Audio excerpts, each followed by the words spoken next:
میرے کریم مدنی آقا صلی اللہ تعالیٰ علیہ وسلم کو اللہ نے وہ چشمان مبارک، وہ نور بنی آنکھیں عطا کی ہوئی تھی جن آنکھوں میں اللہ نے بہت زیادہ نور رکھا ہوا تھا۔ میرے آقا اگر زمین پہ بیٹھے ہیں ان پیاری آنکھوں سے میرے آقا رب کے مشرقوں کو بھی دیکھتے تھے، رب کے مغربوں کو بھی دیکھتے تھے، شمال کو بھی دیکھتے تھے، جنوب کو بھی دیکھتے تھے۔ حتیٰ کہ بخاری شریف کے اندر میرے آقا کی یہ حدیث پاک موجود ہے، جب بھی میرے آقا مسجد نبوی کے اندر مدینہ المنورہ، جو میرے آقا کا پیارا پیارا شعر ہے، میرے آقا کا پیارا پیارا شعر مدینہ، نور بھرا مدینہ، جہاں میرے آقا کے نور سے پوری دنیا کے اندر، ساری کائنات کے اندر میرے آقا کا نور سے ساری کائنات منور ہوئی، پوری دنیا جس کے نور سے روشن ہوئی، وہ میرے آقا کا پیارا شہر مدینہ۔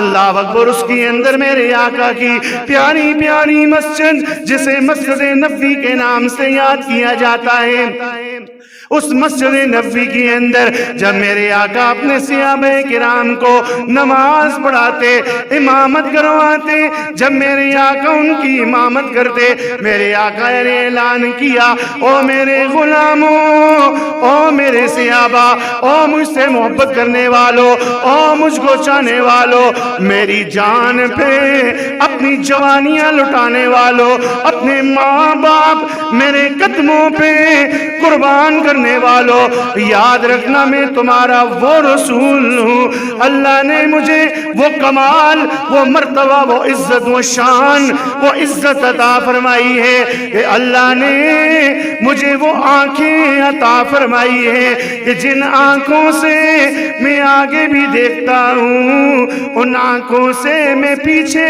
بھی دیکھ لیتا ہوں، ان سے میں آگے بھی دیکھتا ہوں، ان سے میں پیچھے بھی دیکھ لیتا ہوں۔ یہ تم نہ سمجھنا کہ میرا چہرہ قبلے کی طرف ہوتا ہے، کعبے کی طرف ہوتا ہے، میں پیچھے نہیں دیکھ سکتا۔ میرے آقا کی حدیث پاک کا مفہوم ہے، میرے آقا نے فرمایا، واللہ اللہ کی عزت و جلال کی قسم، او میرے غلاموں، او میرے صحابہ، نہ تمہارے مجھ پہ رکوع پوشیدہ ہوتے ہیں، نہ تمہارے خشوع مجھ پہ پوشیدہ ہوتے ہیں۔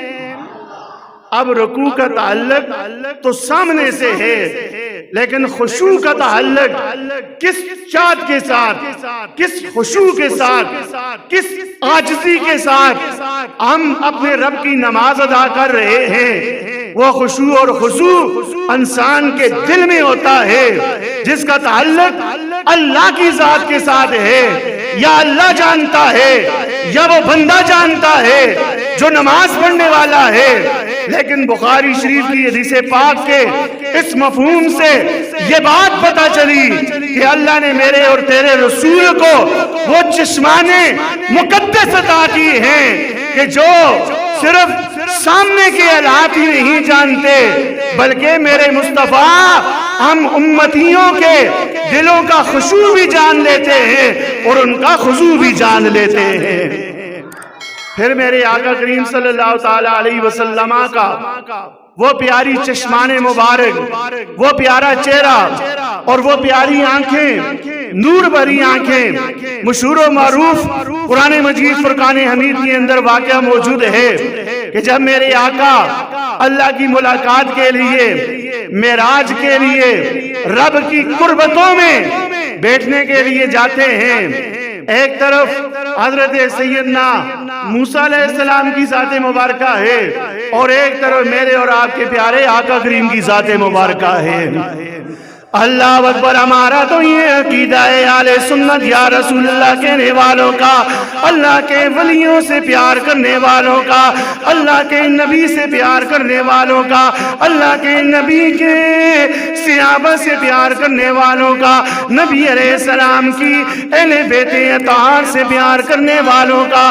ہمارے ہاں تو اللہ نے ہر نبی کو، ہر رسول کو بڑی عزتیں، بڑی شانیں، بڑی عظمت عظمتیں عطا کی ہیں، لیکن جو شان، جو عظمت، جو مقام اللہ نے میرے اور تیرے نبی کو عطا کیا، وہ اللہ نے کسی رسول کو، کسی نبی کو عطا نہیں کیا۔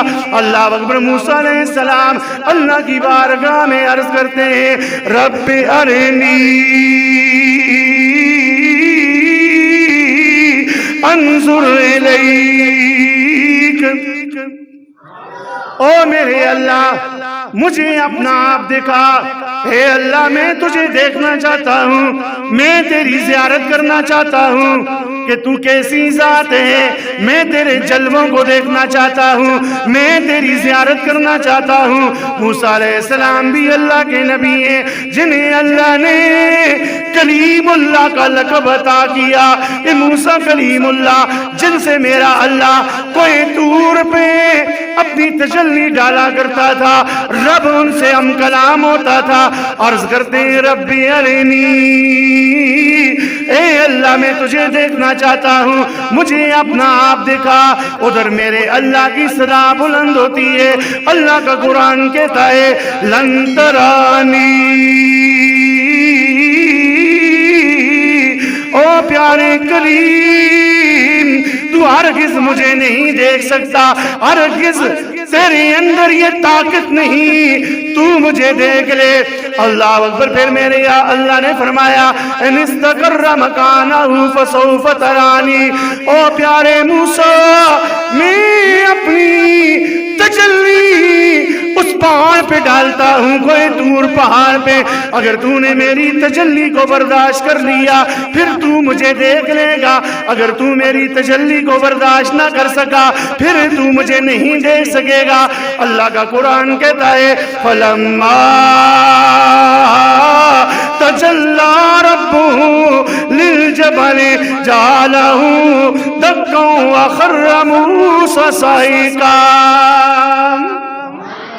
جب میرے اللہ نے اپنے نور والی تجلی اس پہاڑ پہ ڈالی، کوئی طور پہاڑ پہ، اللہ اکبر، موسیٰ علیہ السلام اللہ کی تجلی کو برداشت نہ کر سکے، اللہ کی تجلی کو برداشت نہ کر نہ سکنے کی صورت میں بے ہوش ہو کر زمین پہ گر پڑے۔ اللہ اکبر۔ ایک طرف موسیٰ علیہ السلام ہے، دوسری طرف میرے مصطفیٰ ہیں۔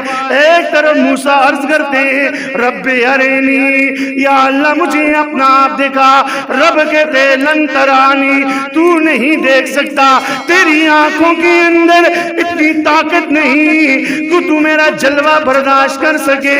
ادھر اپنے حبیب کو رب کہہ رہا ہے او سونے حبیب جلدی جلدی میرے قریب آ تاکہ تیرے نور سے آسمانوں کو منور کیا جا سکے۔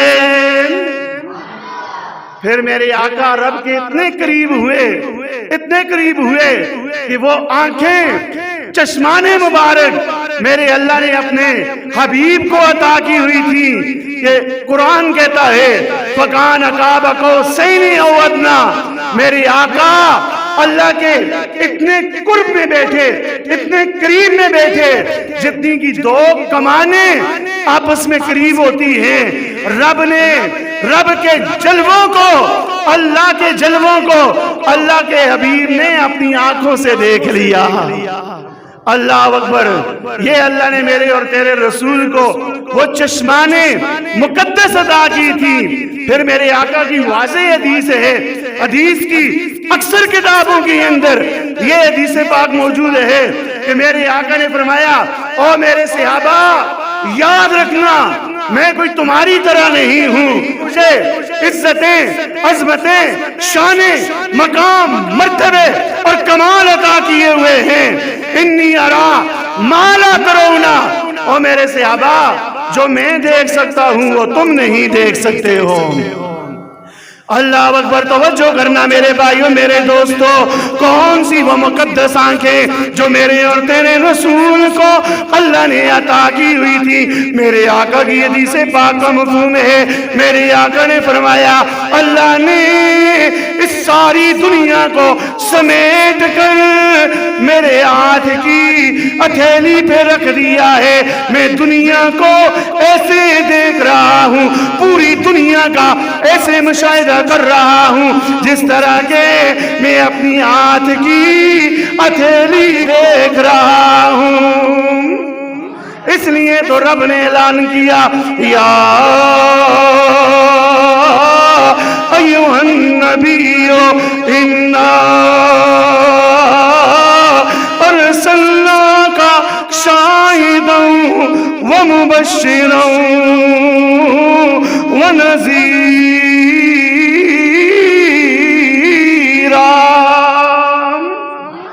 اے محبوبہ, ہم نے آپ کو شاہد بنا کر بھیجا, حاضر و ناظر بنا کر بھیجا, مبشرن خوشخبری سنانے والا بنا کر بھیجا, ونذیرا اور اے محبوب ہم نے تجھے ڈرانے والا بنا کر اس کائنات کے اندر جلوہ گر فرما دیا ہے.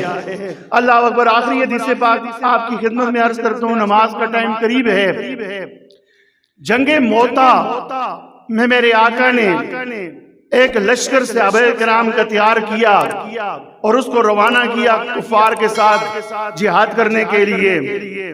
تو میرے آقا مدینہ پاک کے اندر جلوہ گر ہیں اور میرے آقا کی نگاہ نبوت چشمان مقدس اس جنگ کو جو مدینہ سے بہت دور تھی, اس جنگ کو میرے آقا دیکھ بھی رہے ہیں اور اپنے صحابہ کرام کو اس کے اس کی حالات کی خبر بھی عطا فرما رہے ہیں.